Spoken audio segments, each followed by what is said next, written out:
Assalamu alaikum. I want to start with the traditional greetings that we normally do in Arabic, but first I want to say, what's up, UCLA?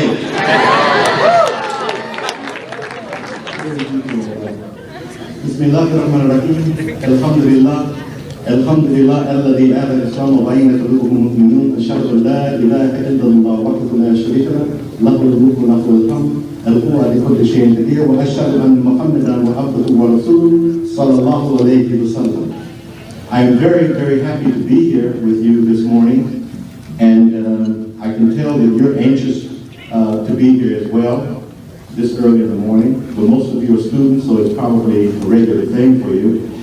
And I was very intrigued with the topic for this year's conference, Rooted in and Rising Up.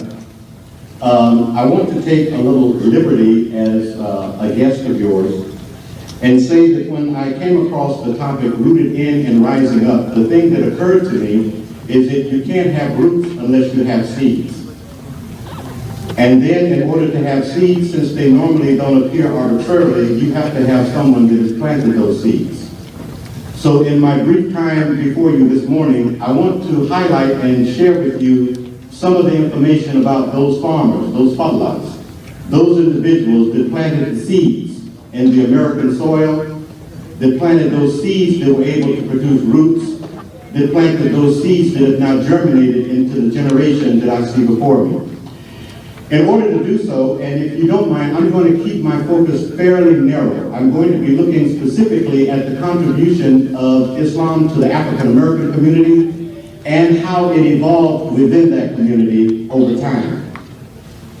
Most of you are aware, if you've done even a cursory bit of reading on African history, that there were some brilliant individuals that survived the slave trade and kept intact not only their iman, but their language and some of their history.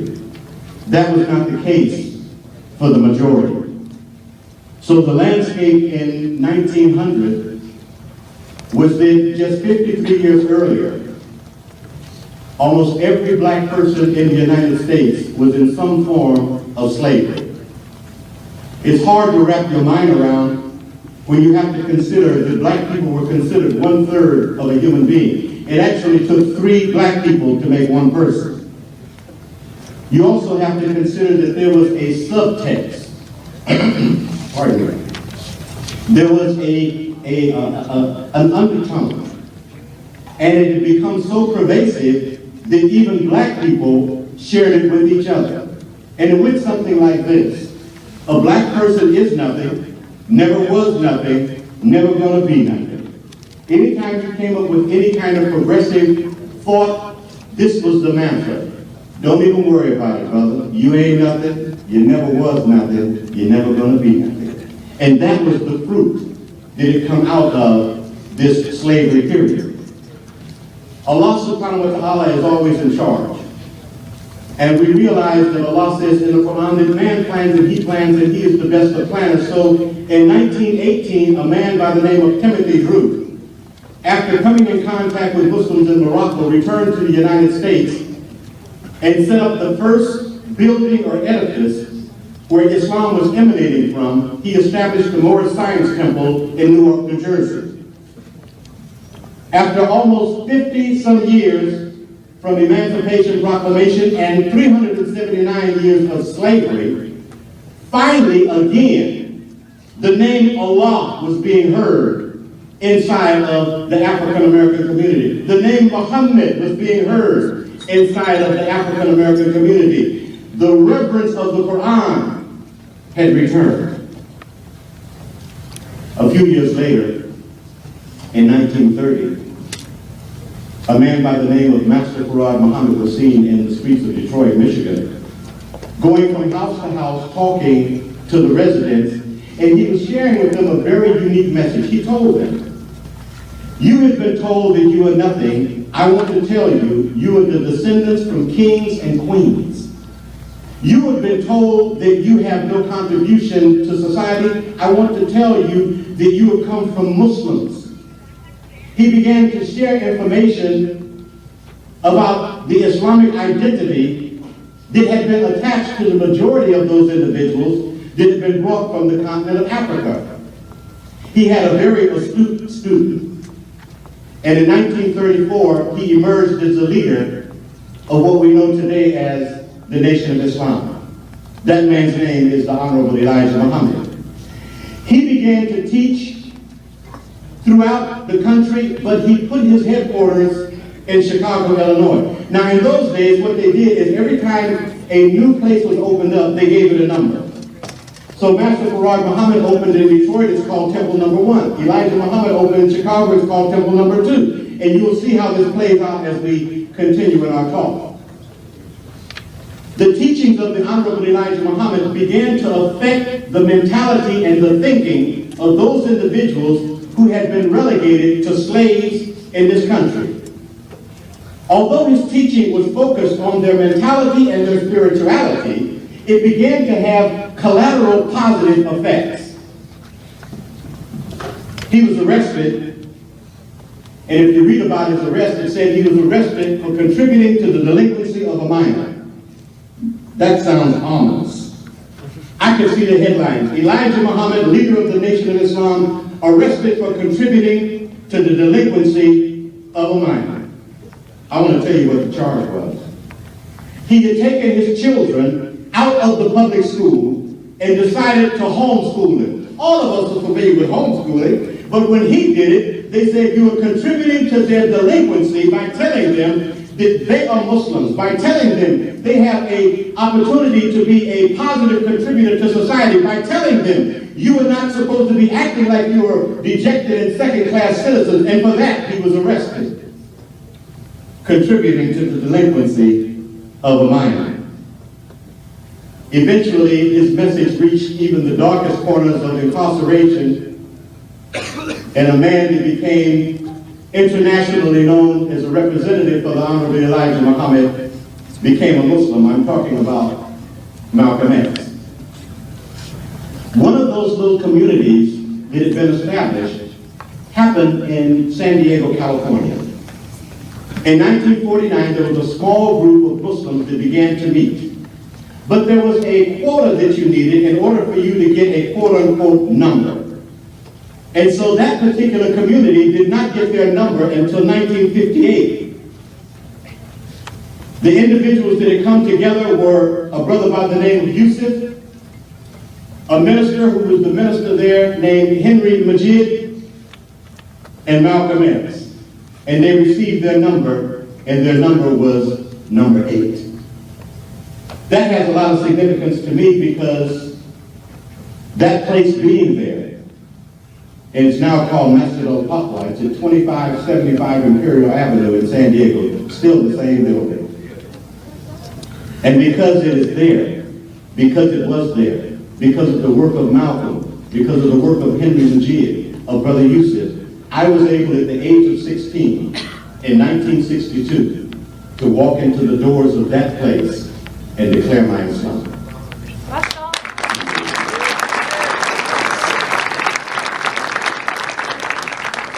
I want to tell you a little bit about 1962. It was my first year of high school. I was so excited to be a Muslim that when I got to school, I told my teacher, I've become a Muslim. She said, don't worry, you'll get over it, it'll pass. She acted like it was a cold or the flu. In 1962, we were on the House Un-American Activities list. If you had the misfortune of being incarcerated, there was a law inside of the state of California Department of Corrections, 3 Muslims together at one time was against the law. Imagine that.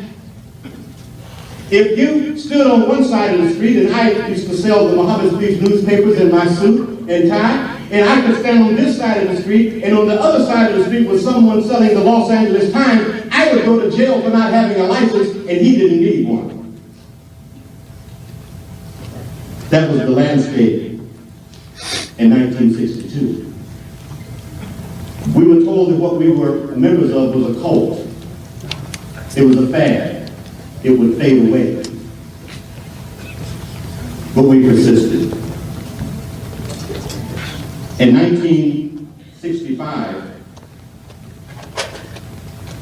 the teachings of Islam coming out of the Nation of Islam and from some of these other followers, some of these other farmers, began to be reflected in the landscape of America. We began to see people responding to this message that uplifted them and gave them pride in some very odd places. In 1966, the first African-American mayor was elected to his office in Gary, Indiana.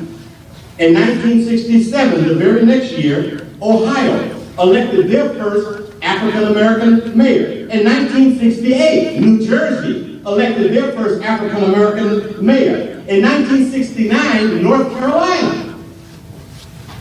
Suddenly we began to see a proliferation of businesses in the inner cities where they had been obliterated, where they had been wiped out. Elijah Muhammad had established a business model that was mind-boggling. I don't need most of my notes now because what I'm going to tell you, I didn't see it in a movie, I didn't read it in a book, I lived it. We had a trucking company that ran from New York to Los Angeles distributing all of our goods and produce. In 1967, we purchased a bank in Chicago called Guarantee National Bank. And it was the first time that African Americans had owned the bank outright since Black Wall Street.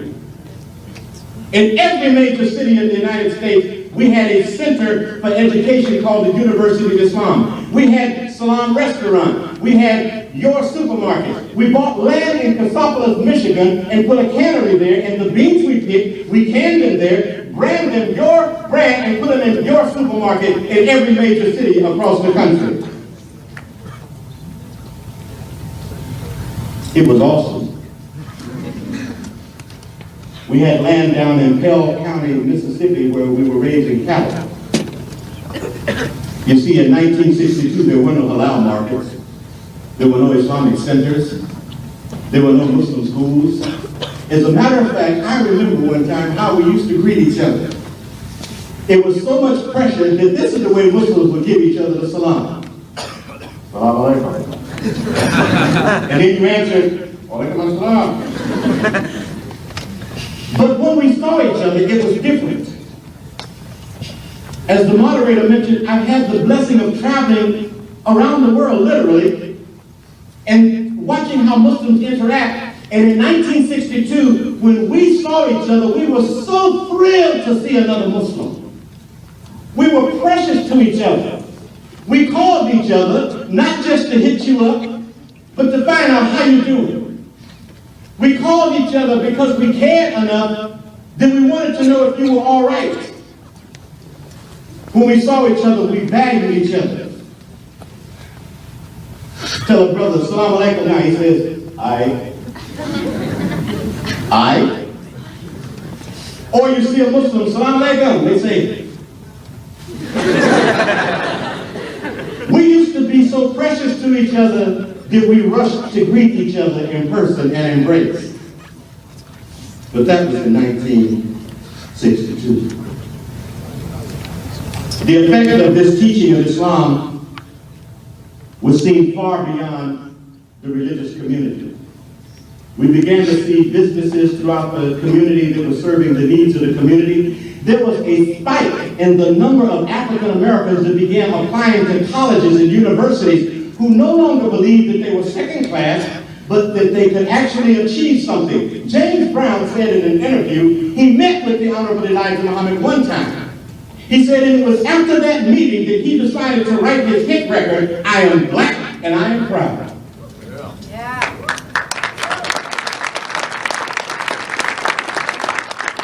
The effect, the roots that were spreading out of this seed of Islam got to the point that if you go on YouTube, we didn't have it then, but if you go on YouTube now, you will see that when Marvin Gaye, oh, I love Marvin Gaye.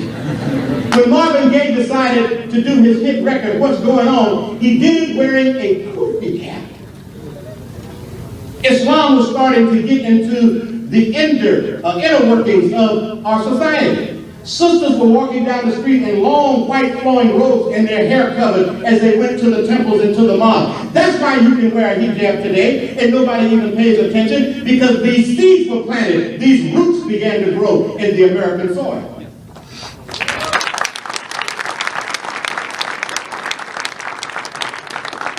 we were given a certain amount of lessons in the Nation of Islam.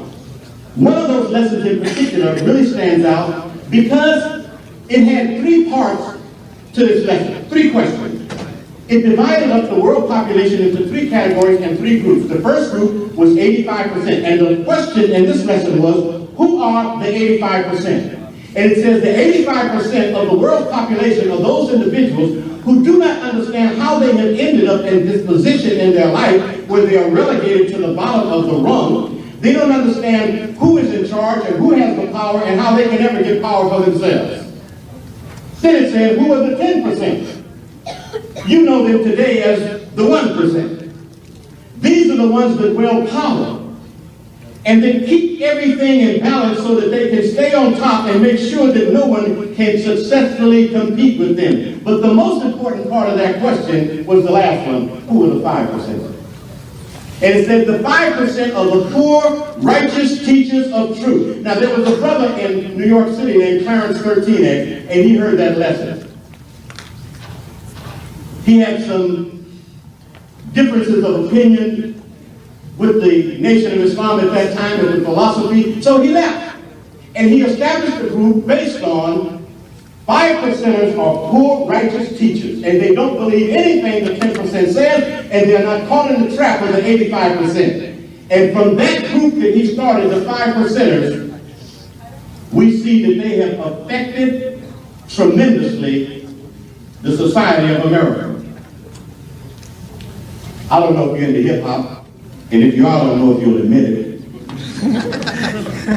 But when you trace back the roots of hip-hop, you'll find it's connected to those Muslims who had some concept of Islam and were 5%ers. Digital Underground, Jay-Z,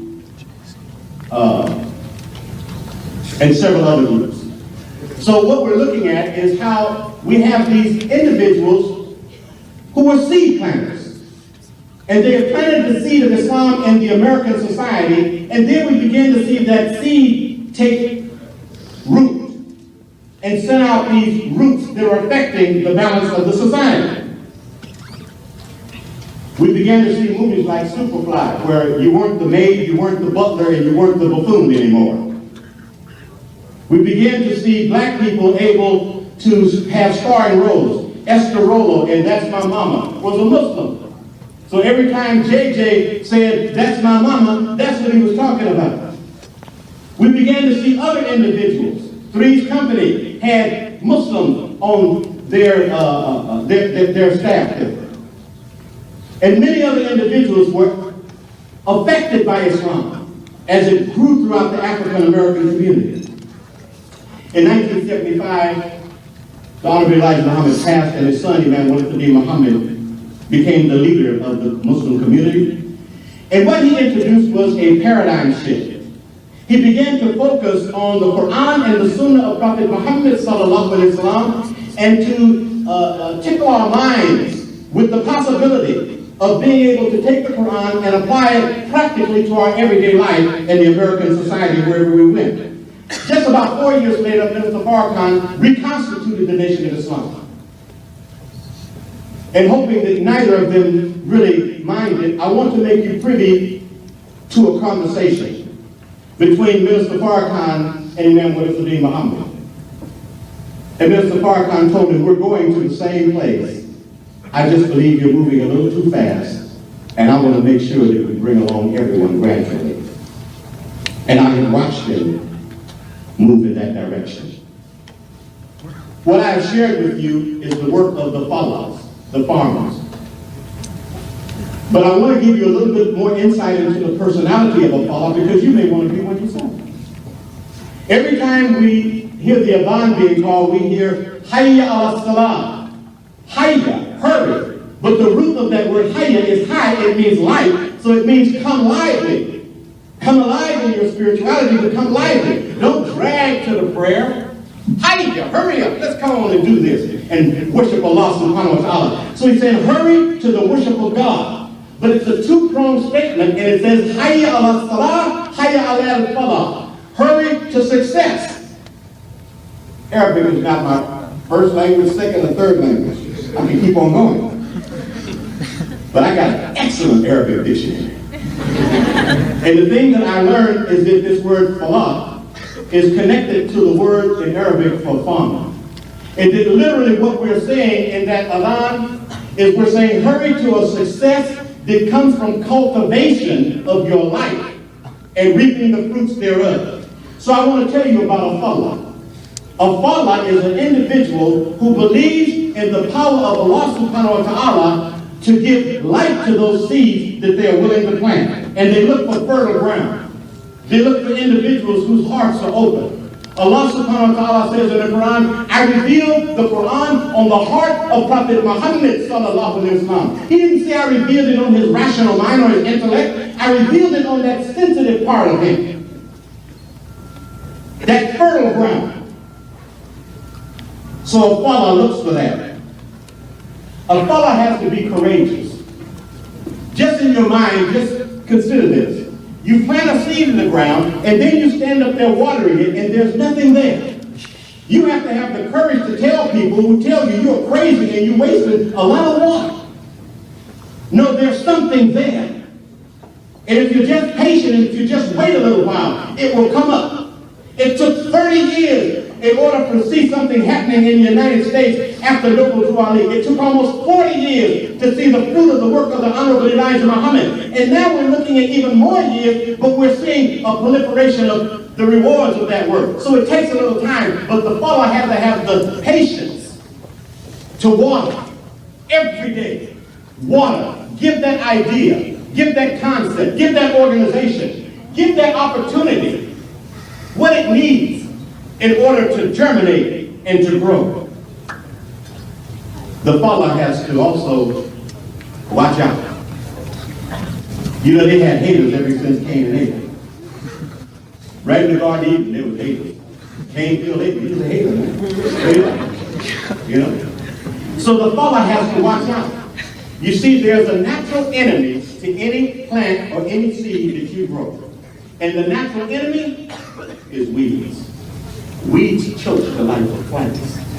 You can go into any store and you can buy carrot seeds and potato seeds and mango seeds and peach seeds. You know what you will never find in that store? Weed seeds. No store sells weed seeds.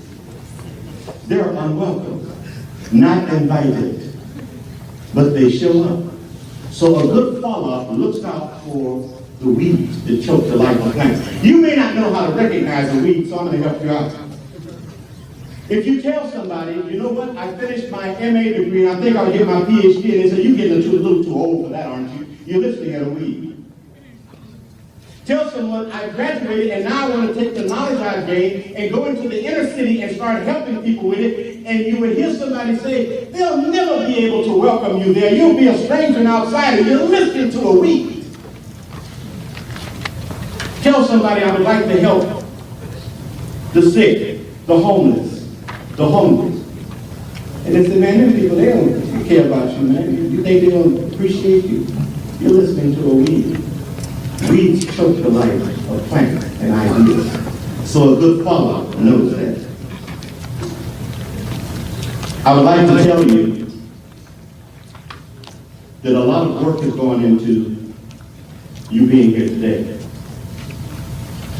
I remember in the 1960s, in 1962 in particular, when I came to Islam, I wasn't sure if the reason why Temple number 8 in San Diego had number 8, and if it was simply because there were only 8 adult Muslims in the whole city. But I was told something, we were told something, if you hold on, Allah will send help. We were told that if you just be steadfast in the cause of Allah, He will send help from directions you don't even know. When people were telling us that we were nothing and we would fade away, we were told, be steadfast and hold on, and Allah will send help. So I want to tell you today, I have been waiting for 50 years to see you. I have been waiting 50 years to see you sitting here like this. Not 2 or 3 people. 50 years I have been waiting to see that Allah's word is true. I have been waiting for you. When they told me I was just in a cult, I was waiting. I was praying. When they told me it would fade away, I was waiting. I was praying. When people told us that we were insane, I was waiting for the proof. I've been waiting for you for 50 years. That's good.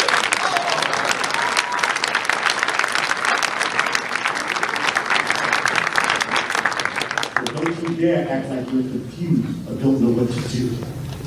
You don't know what your life is about. I don't know why I'm here. Don't you dare. I would like to remind you that there have been those of us that were planting the seeds. There were those of us that were watering the seeds. And there are those of us that have been protecting the seeds. And as the theme of this conference says, rooted in and rising up. Thank you so much for your time.